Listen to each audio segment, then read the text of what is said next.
Apupu, ayo pikir ulang, pikir ulang. Teman-teman, hari ini saya mau mengajak untuk berbincang-bincang tentang istilah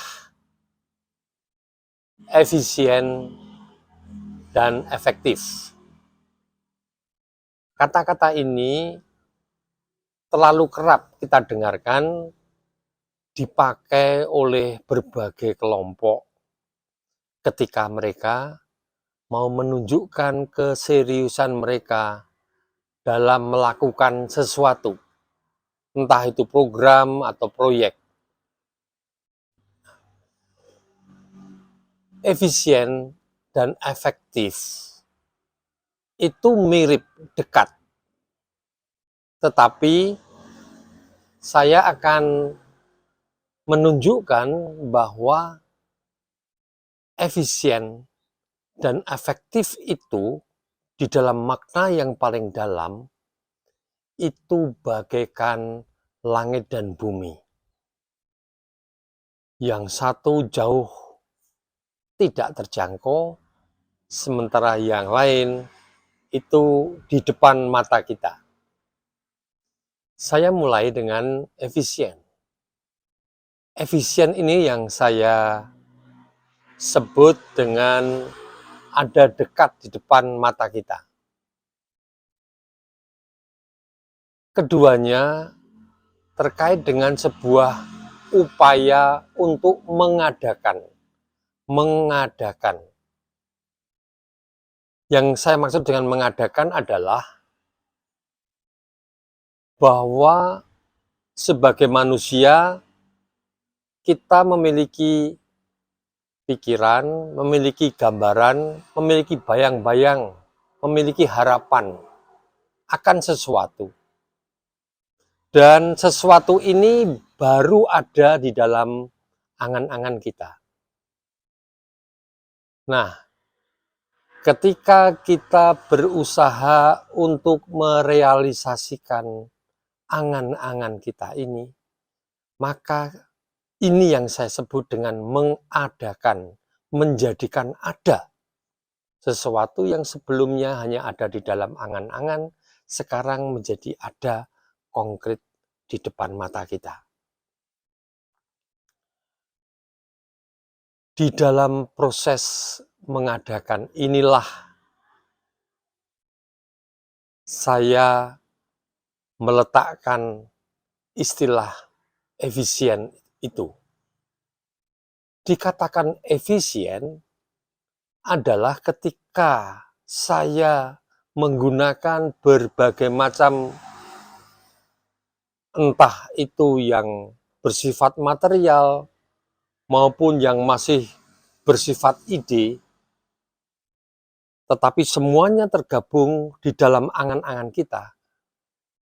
Itu kemudian saya coba realisasikan dengan cara menggabung-gabungkan, memproses segala sesuatu yang sudah ada ini, sehingga akhirnya terwujud menjadi sesuatu yang konkret. Saya ambil contoh orang-orang arsitek. Dia mengimajinasikan tentang sebuah gedung, sebuah rumah yang nyaman dengan berbagai macam fasilitasnya. Kemudian dilukiskan. Jadi apa yang ada dalam angan-angan mulai dikonkretkan dalam bentuk gambar. Masih belum real. Nanti tukang bangunan akan mencoba mewujudkan apa yang masih berbentuk gambar itu di dalam realitas. Ada berbagai macam bangunan, bahan bangunan, ada berbagai macam ahli dalam bidangnya masing-masing, dari tukang batu, tukang kayu, tukang listrik, tukang ledeng, dan seterusnya. Sampai akhirnya apa yang di awal itu hanya ada di dalam benak seorang arsitek, akhirnya menjadi wujud konkret, bisa ditempati, bisa dirasakan, bisa disentuh. Nah, disinilah efisiensi itu terletak. Dan oleh karena harus mengorganisasikan banyak orang, banyak bahan, banyak pemikiran, maka proses mengadakan itu tentu akan memakan biaya, tentu akan memakan waktu. Semakin rumit, semakin sulit, akan semakin butuh banyak biaya.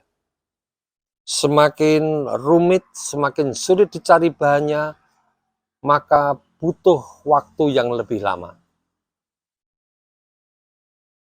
Antara apa yang ada di angan-angan dan apa yang akhirnya terwujud, itu kalau dilihat sebagai garis awal dan garis akhir, maka disitulah terwujud apa yang dimaksud dengan efisiensi.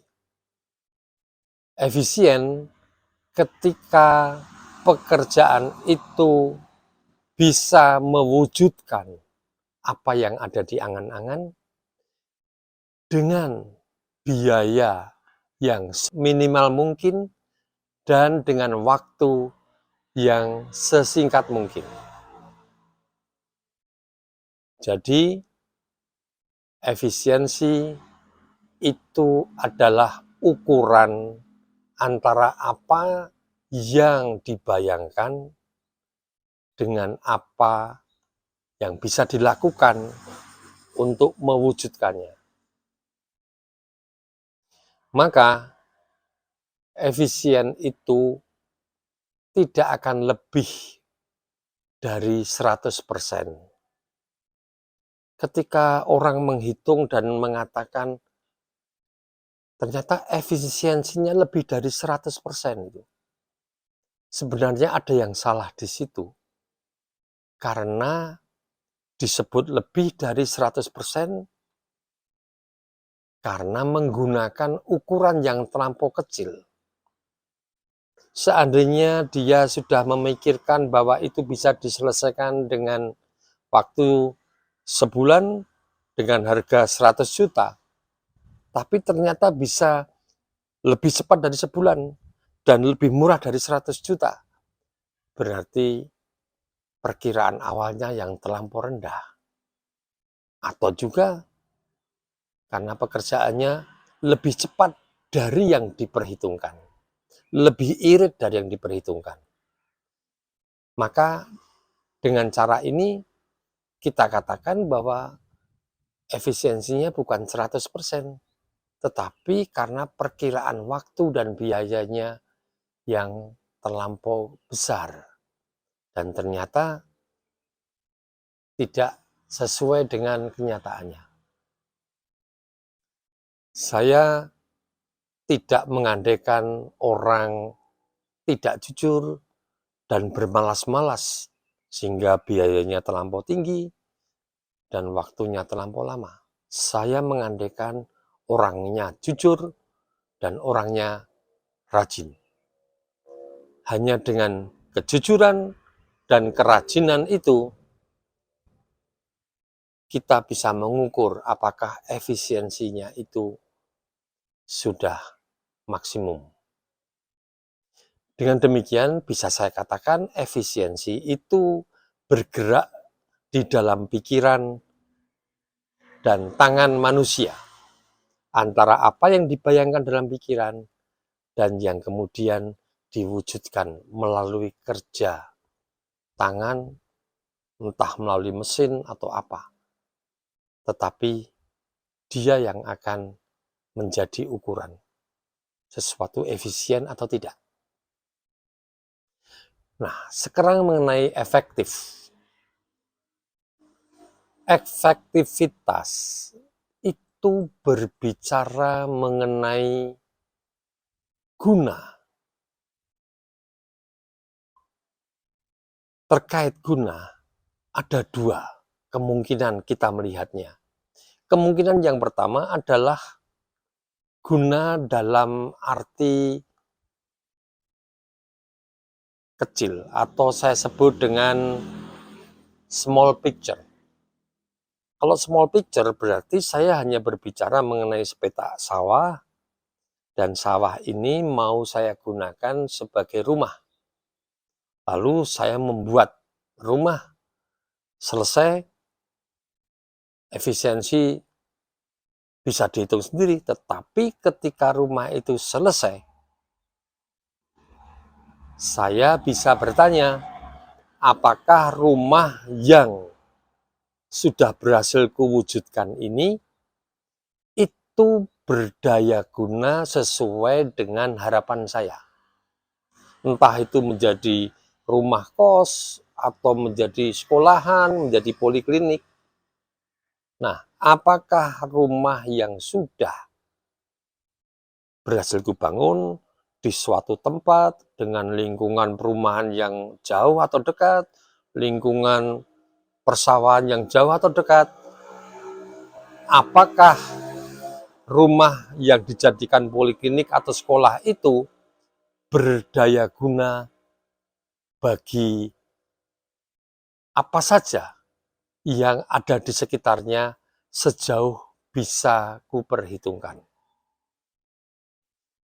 Namun efektif yang sesungguhnya itu tidak dibatasi oleh perhitungan manusia.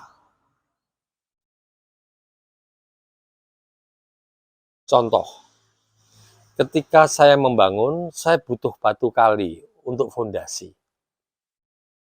Maka ketika saya melihat batu kali, saya tidak bisa mengukur sebuah batu kali berdasar kegunaannya, bisa dijadikan untuk fondasi. Bukankah batu kali itu di sana sudah ratusan tahun, dan sebelum diangkat dijadikan bahan fondasi, dia pernah untuk menyeberang. Karena melompati batu itu orang tidak perlu berbasah-basah. Mungkin batu itu sudah menjadi alat yang baik oleh orang-orang dulu untuk menjemur pakaian saat mereka mencuci pakaiannya di sungai. Dan mungkin juga gara-gara ada batu itu, maka di sekitarnya ada ikan-ikan tertentu, ada yuyu atau apa, dan banyak makhluk hidup yang lain yang menjadi hidup gara-gara batu itu ada di situ. Dengan demikian, efektivitas dari batu ini tidak bisa dipersempit sekedar menjadi dia berguna untuk bangunan, untuk membuat rumah pada tahun ini. Ratusan tahun sebelumnya, dia sudah pernah menjadi jemuran, pernah menjadi penyelamat saat banjir, menjadi habitat tertentu untuk ikan atau yuyu dan semacamnya. Nah, efektivitas yang seperti inilah sebenarnya efektivitas yang sesungguhnya. Dan efektivitas yang sesungguhnya itu tidak bisa dipersempit hanya oleh karena kegunaan yang diperoleh manusia ketika memanfaatkannya. Efektivitas benda-benda, pohon, sawah, pasir, hewan ini, hewan itu, efektivitasnya hanya mungkin dipahami oleh semesta sendiri. Kita tidak mampu. Bahkan kenapa orang ada yang berwarna kulit putih, ada yang kuning, ada yang sawo matang, ada yang hitam, ada yang keriting, ada yang lurus. Semuanya itu tidak bisa kita lihat hanya dari kacamata manusia yang sempit. Dan ini semua bagian dari efektivitas yang dikehendaki oleh semesta. Dengan demikian, saya hanya mau mengajak bahwa apapun yang bisa diusahakan manusia, diupayakan manusia, itu sebenarnya tidak lebih dari sekedar efisiensi. Mengapa? Karena dipersempit oleh kebutuhan manusia, oleh pandangan manusia, oleh perkiraan manusia, oleh pemikiran manusia. Sementara efektivitas itu sebenarnya melampaui dari kemampuan manusia untuk menangkapnya. Maka sebenarnya kata efisien dan efektivitas itu harus dipahami dalam kerangka yang seluas-luasnya. Agar supaya kita tidak terjebak sekedar pada efisien. Tapi kita harus mampu melihat secara efektivitas. Dan efektivitas pun tidak sekedar apa yang bisa kupikirkan, kubayangkan, namun kita harus menyadari bahwa semuanya yang ada hadir secara alamiah itu memiliki efektivitas yang melampaui kemampuan manusia untuk memahaminya. Itu ada di wilayah semesta. Saya hanya mengajak agar kita semakin mampu bekerja sama dengan seluruh semesta, seluruh yang ada diadakan oleh semesta. Tidak ada satupun binatang, tidak ada satupun manusia, tidak ada satupun tumbuhan, tidak ada satupun benda yang tidak punya efektivitas.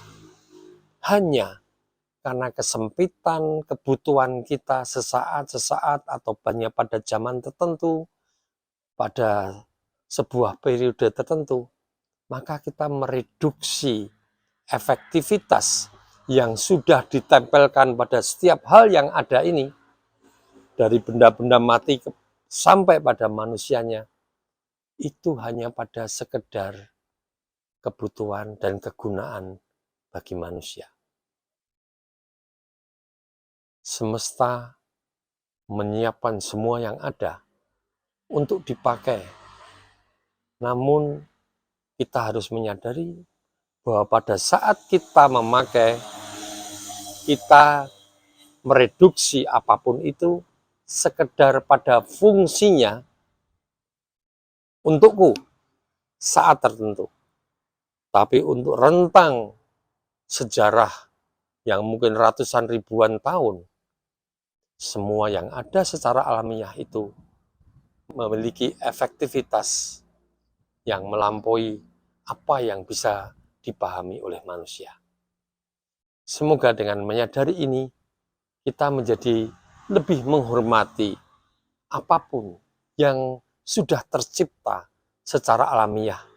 Kita bekerja sama dengan kemampuan efisiensi kita tanpa menegasi, tanpa menolak, tanpa mengingkari efektivitas yang sudah diciptakan alam ada di dalam setiap hal di dalam hidup kita ini.